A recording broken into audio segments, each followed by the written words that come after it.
This is All India Radio. In the program Spotlight, now we bring you a discussion on India-US strategic partnership. The participants are Ashok Sajjanhar, former diplomat, and Simran Sodhi, journalist. Ambassador Sajjanhar, when we see the India-US relationship, and we have seen that in the last few years, this relationship has really grown, whether we talk of defense cooperation or we talk of cooperation in other regional matters. How do you feel that this changes or it doesn't change as the US sees a change of guard as we see President Trump leaving and a new President, Joseph Biden, take over? Simran, you are very right when you say that the bilateral partnership between India and the United States has been on an upward trajectory. Actually, since March 2000, when President Bill Clinton visited India. So from that time onwards, irrespective of the fact as to which party has occupied the White House, Bill Clinton was a Democrat. He relinquished office at the beginning of 2001. For 8 years, we had George Bush, who was a Republican. Then we had 8 years of Barack Obama, again a Democrat, and then 4 years of Donald Trump. So in the tenure of all these presidents, our relationship has grown. So I would say that our bilateral partnership between India and the United States is sanitized and removed from any change in the White House. So I'm very sanguine and confident that under Biden charge also, the bilateral partnership will increase. And of course, Biden has dealt with India. Biden knows India. He has 8 years of experience as the vice president when again our relations improved very significantly. In 2006, he had made the comment that he expected the relationship between India and the United States to be the strongest in 2020, and it is a coincidence that in 2021 January he has taken over the President of the United States. So I think all things considered, there is not only a convergence of values. Both the countries are democracies. They are open. There is freedom of expression, freedom of religion, transparency. So the value systems are the same. And now increasingly, the interests between the two countries, they are also the same. So taking all this into account, I think the relations are bound to move in the upward trajectory as they have done for the last 20 years. Ambassador Sajjanhar, as you pointed about Joseph Biden and how he has always been positive when it comes to India, do you feel that the fact that his vice president, Kamla Harris, is also of South Asian descent, her mother went from India to California to study, and the linkages that she has maintained with her heritage, do you feel that this will potentially play a positive role in adding positivity to the India-US ties? Well, it could give an impetus to the already expanding India-US relations. But I would not, frankly, like to put either much hope or many expectations from the fact that Kamala Harris has taken over as the vice president. Because you would recall that during the campaigning, she focused much more on her African-American descent, and she spoke about her South Asian or Indian origins only when she was addressing a gathering or group of Indian people. Maybe that is correct for her politically, but still I think we should treat her as the leader, as number two, the vice president of the most powerful country and a very most significant partner as far as India is concerned. Her primary interest would be to advance and promote American interests. And as I said, the interest by and large of the United States and India, they converge. There is a huge overlap.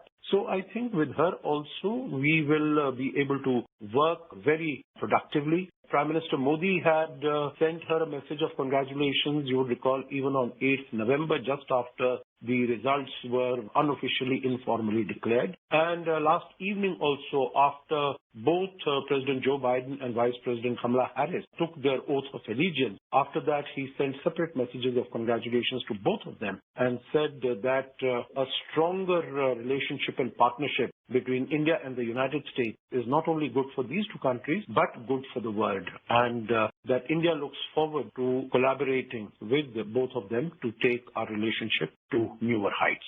Ambassador Sajjanhar, we have seen that the China factor has played quite a bit of a role when it comes to the India-US ties, especially when we look at the year gone by and the coronavirus. And we also saw that President Trump was quite blunt about his criticism of China, about the role he felt that China had played globally, and Trump also pushed back at China at various levels. We've also seen that the India-China relationship has had its own share of strain. Do you feel, one, that the U.S. attitude or U.S. policy towards China under Biden is likely to stay the same as Trump's, or we would see a difference? And does that then difference also play a factor in the India-U.S. relations overall? Simran, when you say that China is an important element, I will not say that it is the only element in terms of getting India and the United States, because there are large number of other interests which both India and the United States share. But China is an important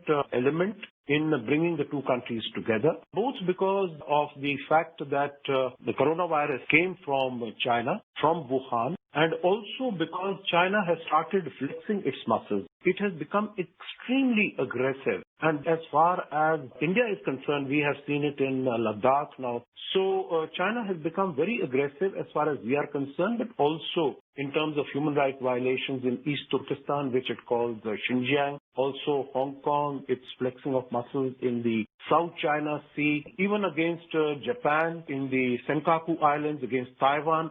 So the United States has pushed back against China. And I think the policy of Joe Biden is also going to be tough. It might not be confrontational. There might be a difference of nuances. The other aspect would be that the United States under Biden, I don't think is going to act alone. It will act in alliance with its partners, whether they are European allies or as far as its allies in East Asia are concerned. So this has been one of the themes of President Joe Biden, that he is going to enhance and strengthen the alliances which had grown very weak because of the disdain with which President Donald Trump held them. As far as NATO is concerned, as far as the transatlantic alliance is concerned, as far as partnership with Japan, Australia, South Korea.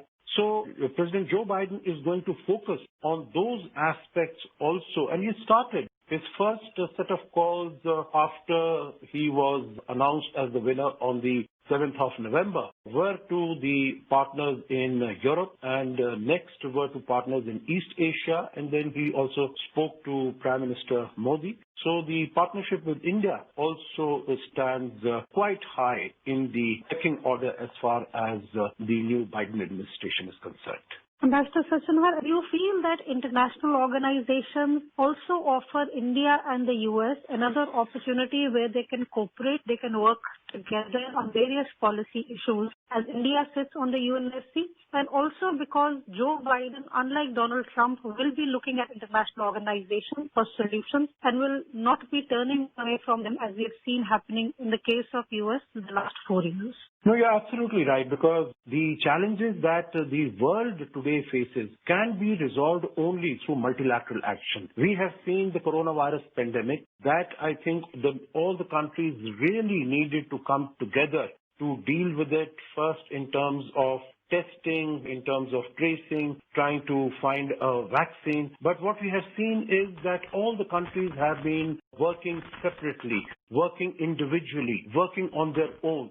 So I think this multilateralism has to be brought in. And the fact that India for the next 2 years is going to be on the UN Security Council as a non-permanent member, that is going to be very important. The other aspect, whether it is the climate change, again, Donald Trump, he had moved out of the Paris Accord, and one of the executive orders signed immediately after assuming charge yesterday by President Joe Biden was to accede both to the Paris Accord as also to the WHO.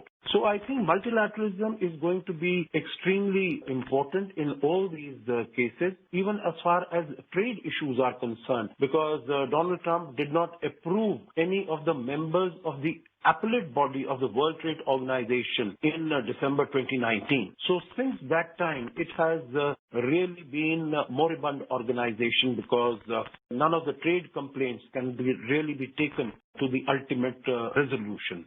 So I think multilateralism is definitely going to be an area where both countries and other partners like United Kingdom, like France, they can cooperate. And India is also going to be chairing the G20 in 2023. So I think there is a possibility for the Biden team and India to work together and to be on the same wavelength and same platform. Mr. Sajjanhar, we've also seen that as the Trump administration comes to an end, one of the things that people of his administration have pointed out is that the Trump administration did not start fresh wars in any part of the world. And they've also gone on to point that it was Donald Trump who actually withdrew U.S. troops from around the world, and they've said that this is a big positive. When we see the region near us, especially Afghanistan, where we have seen this withdrawal of the troops, we've also seen in parallel the peace talks which are going on. Do you feel that the policies of Joseph Biden might start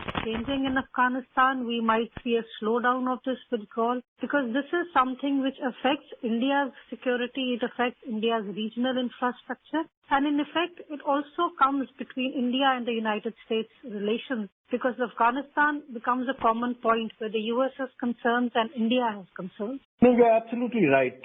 But I think we need to be very clear. Number one, that Joe Biden also, his policy has been of withdrawal from Afghanistan. So I don't think there is going to be much of a change as far as the withdrawal of the U.S. and NATO forces from Afghanistan is concerned. I think the difference can be that the very rapid pace at which the withdrawal was to take place. You would recall that President Donald Trump had said that by 15th January, there would be just about 2,500 U.S. troops that would be stationed in Afghanistan, and all of them will be moved out by April of this year. Now, that timetable could undergo a change, and Joe Biden and his Defense Secretary, General Lloyd Austin, they might not be in such a tearing hurry. I think they would like to see that, some contingent of the U.S. Special Forces for training and undertaking some such special operations will be left in Afghanistan. And of course, the withdrawal of the other troops, it also might be extended and might be prolonged beyond the April deadline that President Trump had agreed to, had signed on when this Doha Accord was signed on February 29th last year. Ambassador Sajjanhar, as the India-US ties move forward and we have a change of guard in DC, what is the focus areas that you think both India and the US could focus on, that one sees changes domestically, one sees a few of changes which are happening globally, but despite that fact, if these are the focus areas both nations focus on, we will find that the India-US ties will continue to move forward in a positive fashion. When President-elect Joe Biden at that time had called Prime Minister Modi on the 17th of November, and then the tweet that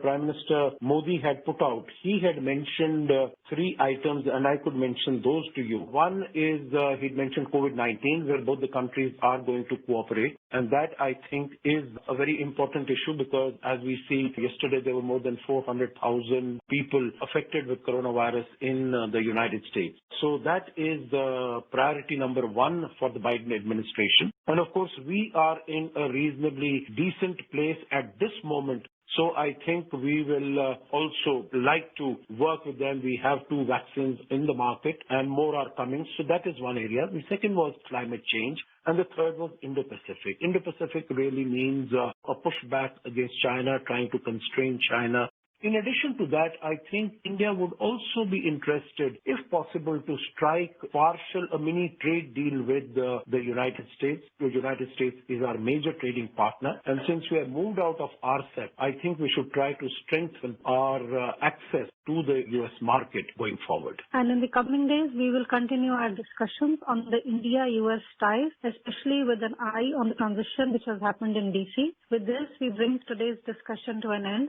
Thank you. Thank you. You were listening to a discussion on India-US strategic partnership. The participants were Ashok Sajjanhar, former diplomat, and Simran Sodhi, journalist. This program was produced and presented by the News Services Division of All India Radio. You can listen to it on our mobile app News on AIR. This program is also available on our website newsonair.com. You may email your opinion about this program at airnsdtalks@gmail.com.